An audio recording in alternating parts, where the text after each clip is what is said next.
So to me, it's about, I'll just give you an example of what I see and why I want to do what I want to do. I just posted on Facebook and in my page and in all the groups a scenario on a label. Mm-hmm. Yep. I've got 2 answers. That's scary.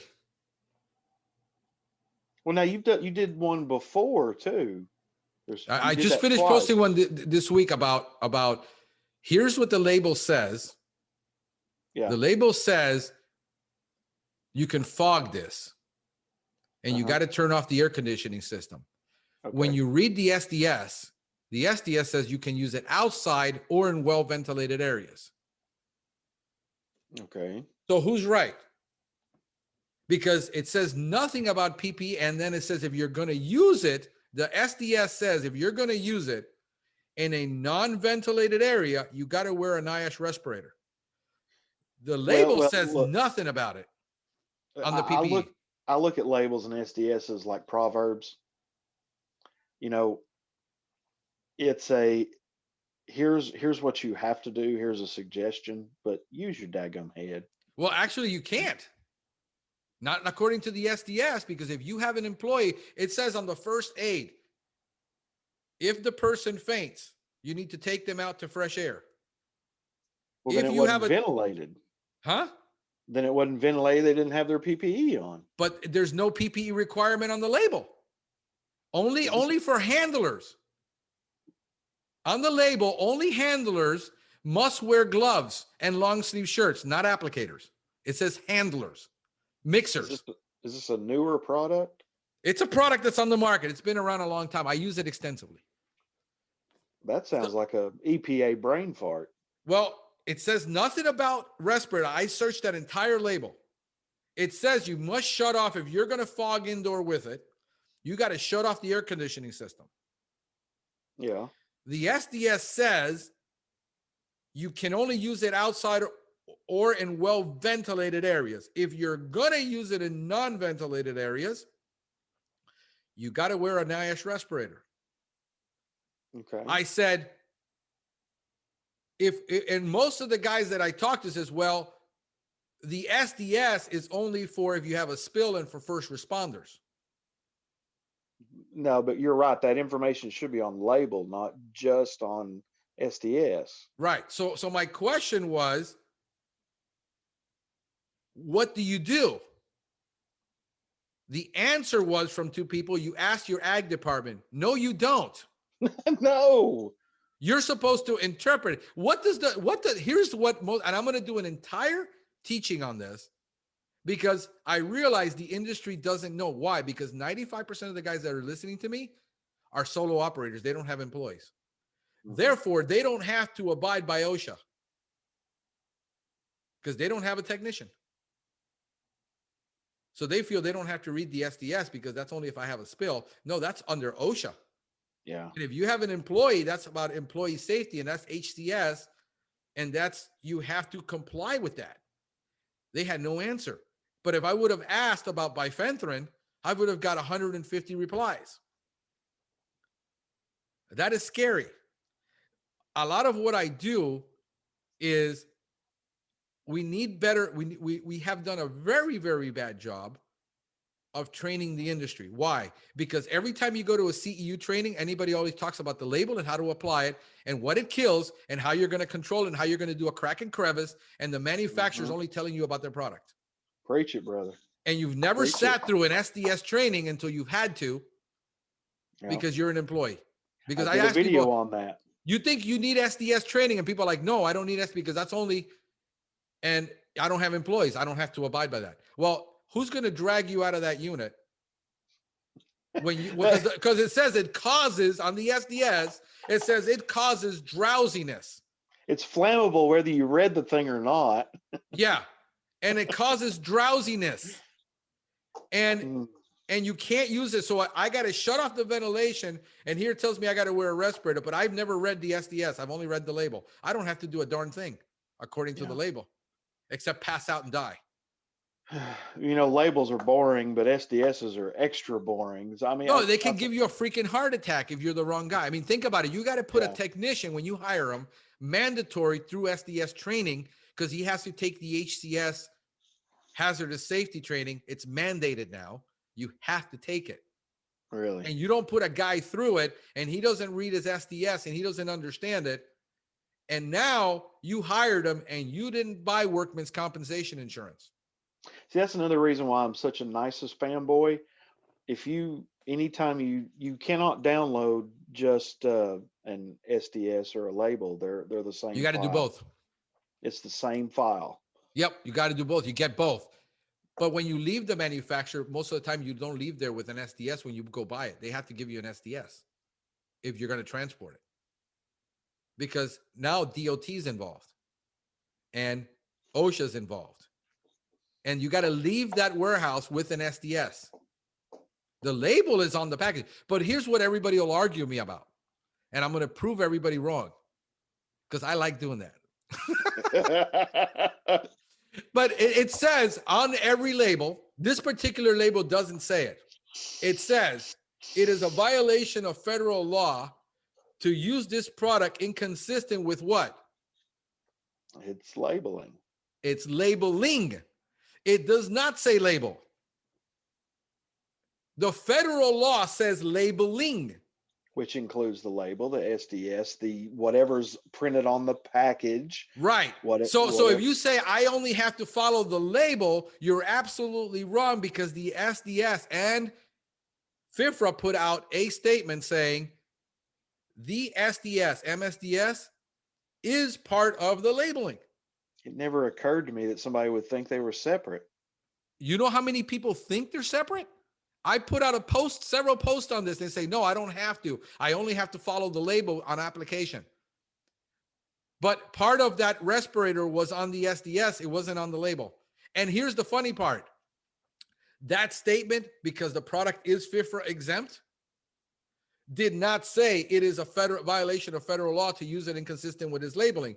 But if you have an employee and he would have gone in there and he would have applied it, he would have been violating OSHA law. Yeah.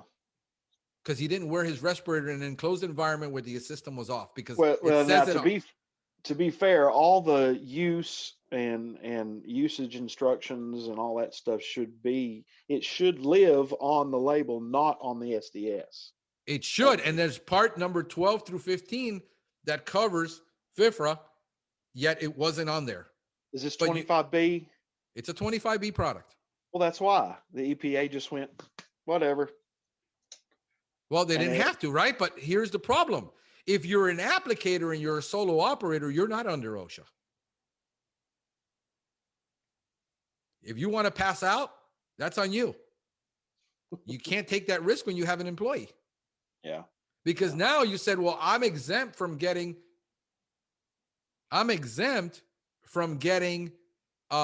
workman's comp. Well, you might be exempt. However, you still have a liability. If that employee gets injured, you're buying the bill. If it were only so simple. If it was only so simple. And then the problem is we have this simplistic view from a lot of people. Like I said, I put that out in all the groups. I got 2 responses. That's scary. See, I've not seen it. Maybe your SEO stinks. Yeah, my SEO. I'm going to show it to you. Hold on a second. Look, hold on. I'm going to get it for you right now. Hold on a second. I can probably find it if I look you up directly. Look up me. I think I haven't posted anything since that. I think it's under Pest Geeks or you. No, it's under both. I put it under both. Hold on a second. I'm gonna go off camera here.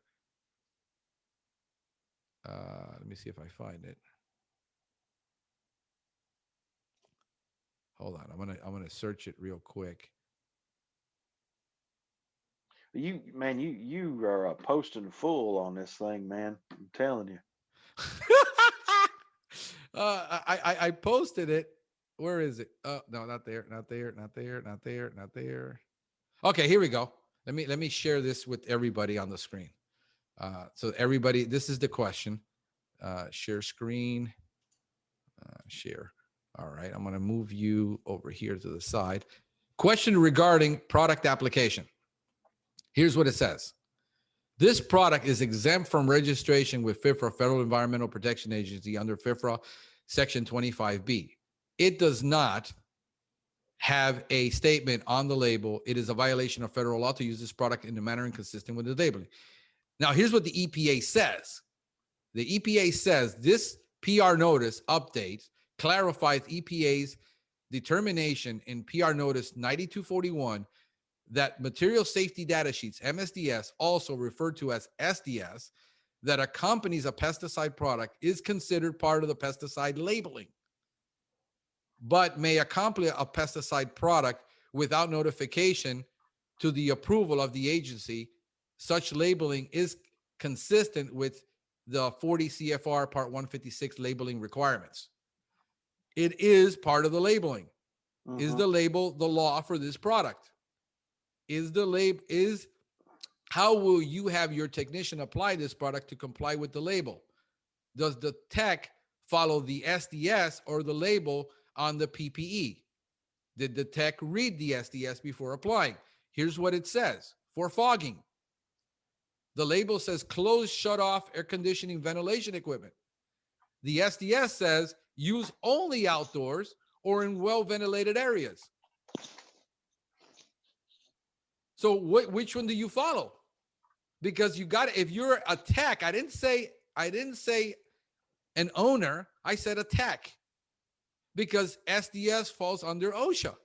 The PPE on the label says protective personal equipment handling concentrates are required. So if I handle the concentrate and I mix it, I can give it to a technician to apply. He doesn't have to wear PPE. Chemical resistant gloves, protective eyewear if I'm handling the concentrate. The SDS says hand protection, wear chemically resistant gloves, eye protection, chemical goggles, or face shield, body protection. It is recommended for handlers to wear appropriate clothing to prevent skin contact involving long sleeve shirt, socks. Respiratory protection in case of insufficient ventilation, use NIOSH approved respirator. If you have an enclosed house with the air conditioning off, where the windows are closed, that's not well ventilated. And I got three likes and 5 comments. And this is the list of exempt minimum ingredients. The label is just a suggestion. Yeah, I just the read label, that. the label is a suggestion, but it's not not on the SDS when you have an employee and he passes out and you have to rush him to the hospital. See, here's the problem with, one problem with 25B is, so it's grass. They say it's grass. Right. Well, that doesn't mean it's safe. And that doesn't mean you shouldn't do XYZ with it. So I'm okay with having 25B existing, but I still think it needs a label. I use a tar load of 25B. This is why I'm familiar with this label. I would never apply this product. I always said in all my programs, you've heard it, never apply a 25B product indoors because of allergens. You can trigger. Here's another one. Okay, the label is the law. The label is the law. The SDS does not supersede the label on the product. Only the label is approved by the EPA. The SDS technical data provided by the manufacturer. You need to read the law again because you got it wrong. So now you have an employee and you get it wrong because you got it wrong. But yet that was a factual statement. That's not an opinion. Well, the fact that it's 25B, the label isn't approved by the EPA, right? Well, the label is not the law. The labeling is the law. Here's why. Let me show you. Let me show you. You're getting into semantics now, brother. No, the labeling is not semantic. This is a legal document. No, I agree. I'm just poking you. Yeah.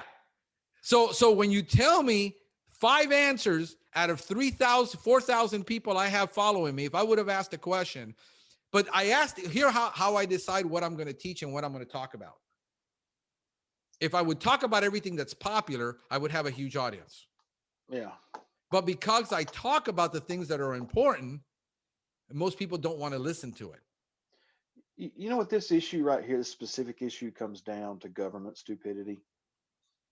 Um, at the end of the day, we've got different groups of entities that have different defined responsibilities, and they don't always talk well with each other.